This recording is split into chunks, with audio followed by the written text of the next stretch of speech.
बिना किसी लाग लपेट के आज मैं बेटियों से कुछ बात करना चाहती हूँ। अगर आपको स्वाभिमान से जीना है, सुरक्षित रहना है और आत्मसम्मान से जीना है तो इन बातों को ध्यान से सुनिए।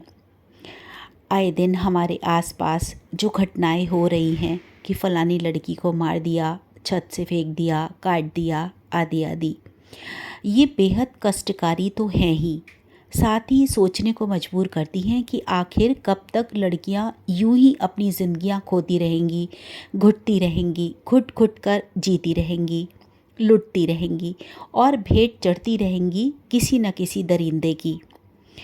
इसे समझने के लिए थोड़ा सा पीछे चलते हैं। अब कुछ सवाल उन पेरेंट्स से हैं जिनके घर में बेटियां पैदा हुई। पहला, आप में से कितनों ने अपनी बेटियों की परवरिश बेटों जैसी ही की? वही शिक्षा, वही कपड़े, वही फ्रीडम, वही उत्साह और वही अधिकार और कुछ बनाने की चाहत। मगर आप में से ज़्यादातर ने ऐसा नहीं किया, ये सच है। आपने कभी महसूस किया कि एक लड़की को लड़के से ज़्यादा पौष्टिक आहार की ज़रूरत होती है, क्योंकि आगे जाकर उसे तो अपने गर्भ में एक शिशु को पालना है। क्या आपने कभी अपनी बेटी से उसके शौक़ और रुचि के बारे में पूछा? आपने कभी घर के फैसलों में लड़की को सम्मिलित किया, उसकी राय जानना चाही? क्या आप कभी लड़की के करियर को लेकर उतने चिंतित हुए जितना लड़कों के लिए होते हैं? आपने कभी नहीं कहा होगा कि तुम उनके लिए कितनी खास हो। आपने कभी उनसे कहा कि उन्हें घर या बाहर कहीं भी डरने की बिल्कुल ज़रूरत नहीं है, आप उनके साथ हैं। कभी उन्हें बताया कि तुम भी गलत के खिलाफ ज़ोर से चीख सकती हो? नहीं किया ना। आपने तो हमेशा उनसे कहा कि तुम पराया धन हो, तुम्हें पराए घर जाना है, तुम्हें ऐसा करना चाहिए, तुम्हें ये सीखना चाहिए, ससुराल में जाकर कहीं नाक मत कटवा देना। और भी बहुत कुछ जो हमारे भारतीय घरों में लड़कियों के मन में बचपन से ठूसा जाता है। आपने कभी सोचा है कि इन सब के बीच लड़की कितना कमज़ोर, कितनी अकेली और भार से लद जाती है? उसे लगने लगता है कि अपने लिए कुछ सोचना भी पाप है, अपने लिए जीना, अपने शौक़ के लिए जीना कोई अपराध है। अब ऐसे में जब कोई बाहर का व्यक्ति उसकी ज़िंदगी में आता है, उसकी तारीफ़ें करता है, उससे प्रेम जताता है, उसकी केयर करता है और सबसे ख़ास बात उसे वैल्यू देता है, तो लड़की क्यों ना झुक जाएगी उसकी तरफ? भले ही बाद में वो शिकार बन जाए या प्रताड़ित की जाए, मगर इससे पहले जो आपने किया वो कितना सही था। आज आप अपनी गलतियों को सुधार लीजिए और बचा लीजिए बेटियों को मरने से। अंत में बेटियों से एक बात, ये फिल्मों देखकर प्रेम बेरेम के चक्कर में बिल्कुल मत पड़ना। असल में प्रेम होता क्या है ये तो तुम लोग जान ही नहीं सकते।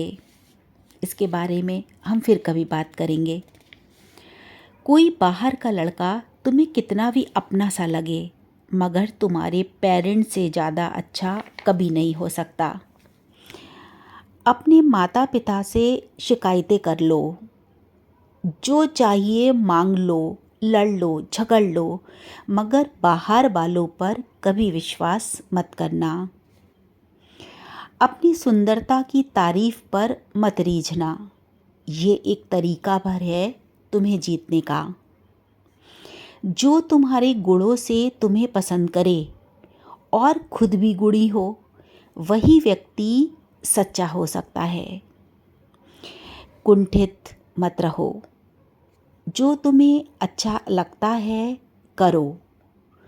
आउटडोर गेम्स खेलो, साइकिल चलाओ, पेंटिंग करो। अगर तुम्हें संगीत पसंद है तो गाओ। कुकिंग का शौक़ है, घर के काम का शौक़ है, जिसमें तुम्हारी रुचि हो वो करो, मगर मौन मत साधो। प्रेम करना है तो माता पिता से करो। कोई योग्य लड़का जीवन में आए तो प्रेम उससे भी करो, मगर अयोग और योग में पहचान करना सीखना होगा। तभी तुम एक सुंदर जीवन जी पाओगी, एक सशक्त जीवन जी पाओगी, निडरता से रह पाओगी, आत्मसम्मान और सुरक्षा से जी पाओगी। दोस्तों, ये बात है आज सिर्फ बेटियों के लिए। वैसे तो हम बात करते हैं कि दोनों को समान तरीके से पालना पोसना चाहिए, लेकिन यहाँ पर बेटियों के लिए कुछ खास चीज़ें जो मेरे मन में आई, जो मुझे लगता था कि हमेशा से कुछ कमी सी है हमारे समाज में।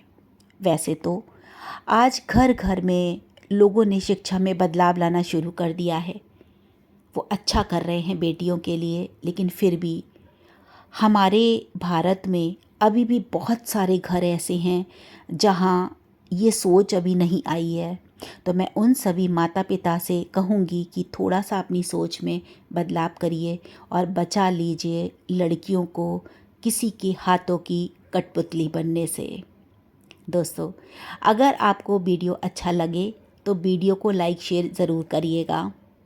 हम हमेशा आपसे मिलते रहेंगे ऐसे ही किसी टॉपिक के साथ में जो हमारे और आपके मन में उथल पुथल मचाता है और उसका जवाब हमारे पास नहीं होता।